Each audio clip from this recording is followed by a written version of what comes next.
Artificial turf is on the soccer fields and football fields all over the country where millions of children play every day. Artificial turf has also become one of the environmentally conscious choices for landscaping, especially in the Southwest, in order to eliminate water usage while maintaining a green look in your backyard, which is why it is in my backyard in Los Angeles. But could the material used as a kind of granular synthetic dirt between the pieces of the artificial grass actually be very, very harmful? When a soccer coach had 2 of her players develop cancer, she learned that other young athletes had similar stories. NBC's Stephanie Gosk has been investigating this story for months and has this NBC News exclusive report. For nearly 30 years, soccer has been Amy Griffin's profession and passion. I love the highs and lows of sports. There's not many jobs where you feel the ecstasy of victory and the agony of defeat. But there was one low the University of Washington coach didn't see coming. Nose over toes! 2 of her goalkeepers diagnosed with non-Hodgkin's lymphoma. A terrible coincidence, she thought, until taking one of her sick players for chemotherapy. The nurse said, "Don't tell me you guys are goalkeepers. That is so crazy. You're like the 4th goalkeeper I've hooked up this week." Griffin remembered a conversation with her player that now haunts her. She said, "I just have a feeling that it has something to do with those black dots." This is the stuff everybody's talking about. Soccer and football players alike are very familiar with them.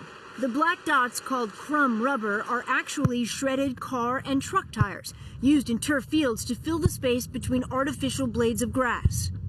They contain all the same chemicals found in most tires.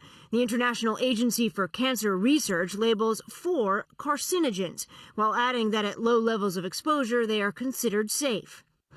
On a soccer field, goalkeepers, more than any other player, roll around on the turf every practice. You don't eat tires, yet we as goalies or players, you'd get it in your mouth and you wouldn't think about it.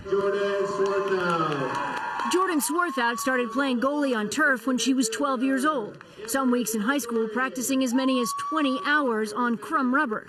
At age 21, Swarthout was diagnosed with Hodgkin's lymphoma.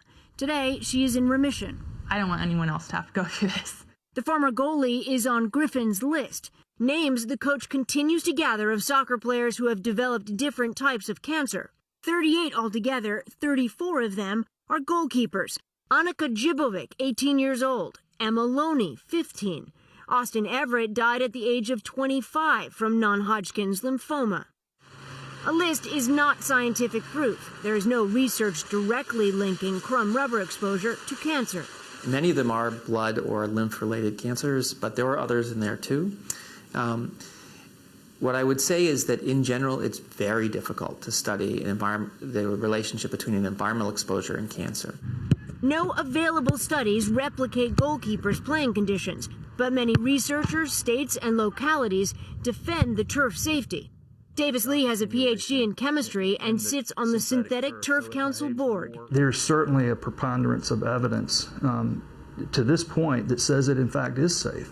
An NBC News investigation put that assertion to the test, gathering available studies and speaking with pediatricians, scientists, and advocacy groups who say more research should be done. Turf fields come with a number of real risks and a number of real benefits.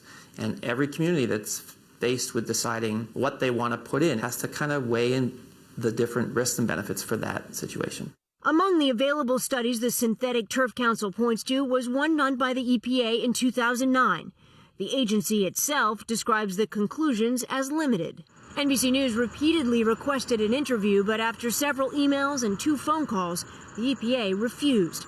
In a statement, a spokesperson says the use of crumb rubber remains a state and local decision, and more testing needs to be done. Well, if more research needs to be done, why are we allowing our children to play on this surface? Sure. Well, more research can always be done. I mean, the question is whether or not the synthetic turf is safe. We've got 14 studies on our website that says we can find no negative health effects.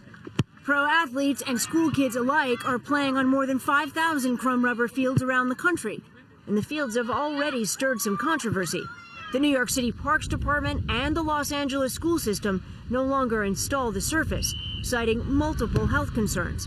Other cities applaud the fields because they say the turf is cheaper and more durable than grass and provides more outdoor space for kids to play. Yeah, But Griffin worries. I would love someone to say we've done some tests and we've covered all of our bases, and yes, it's safe, and that would be awesome. That would be great. You want to be proved wrong? I would love to be proved wrong. That was Stephanie Gosk with that NBC News investigation. For more information or to leave a comment on this story, visit NBCnews.com.